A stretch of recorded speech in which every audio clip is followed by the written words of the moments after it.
Aray ka! Bakit kayo? Kala ko mabubudol tayo. Kaya na rin. Ganyan lang. Walang down eh. Nabudol tayo, hindi mabubudol tayo. Budol.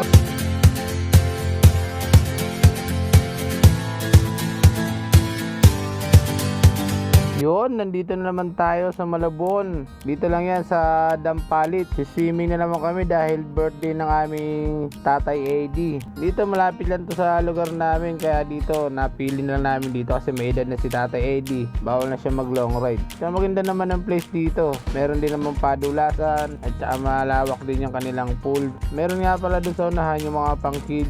Eto, 6 feet yung nandito sa taas. Pero ang dami rin mga cottage, yung gaganda rin. Mura lang yung cottage dyan, 700. Huwag dyan kayo pumesto, malapit kayo sa padulasan. Kaya lang, bawang mga bata, bawal dyan, mahirapan. Kasi 6 feet yan. Ayun yung padulasan, nakatutok na dyan. Kami, dito kami sa gilid kasi kami, nagtatagay-tagay kami at nag-iihaw. Kararating nga pala namin na unang luto pa lang namin ngayon dito. Mag-aalmusal pa lang kami. Kaya ilang oras pa lang naman ngayon ay alas 7. Dito ang una namin niluto, sinabawan na ulo ng maya-maya. Tapos na rin kami magsaing ng kanin. Kaya pa si paring Greg dahil kumukulo na yan, kukain niya yung mga gulay. Si paring Greg nga pala yung amin laging tagaluto sa mga rides namin. Siyempre dito paring Wiwi ko, nag-aantay na yan. So si Jumong, ayan, nag-almusal na, hindi na makatiis. Kaya nauna nang kumain, hindi naman tayo sabaw. May niluto na kasi siyang hotdog kanina at saka yung yempo doon. Ito si Perayan, ito yung nag-iihaw rito ng baon namin mga karne at isda. Isa rin to, mahilig rin to sa mga luto-luto. Kaya siya agad ang humarabyan sa mga ihawin. Sa tingin mo, happy siya. Pero ayun pa yung mga lulutuin niya, napakarami pa yan, mahabang paypayan pa yan. Ito nga pala may birthday. Okay ka muna tayo, yan. Ayan na may pa-birthday rito. Kapag ka birthday ko.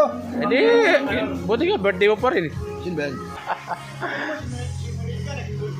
Aray ko!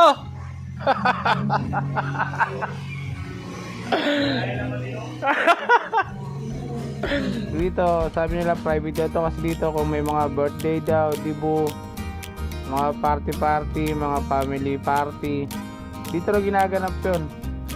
Kasi dito may sarili silang gate dito, may privacy sila. Kaya medyo safety sila rito, hindi mahahaluan ng ibang tao dito sa loob.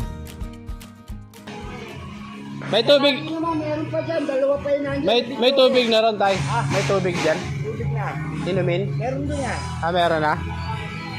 Meron ba yung pinch? Pre! Ay, barin mo to eh. Punta ka doon, pre. Yun ang pambili. Ano? Pambili tubig nga mo. Ay! Sabi ng tubig. Wala ba karang tubig? Meron na raw. Ay, 2,000. Kinakailang niya, huwag na kayo minom. Ano siya yan? Barin mo to eh. Asa gate? Hotel guy, may pambili tubig. Aray ka! Bakit kayo? Kala ko mabubudol tayo. Kaya na rin. Ganyan lang. Walang down eh. Nabudol tayo, hindi mabubudol tayo. Budol ba One yan? down, one down. Nabudol ka sa tubig. Ito ko ngayon nabili. Leo! Ikiro! Okay. Ikiro! Nawala. Namingwit ata sa dulo. Hindi kasama niya? Wala. Tapos Anak niya. Kakain na.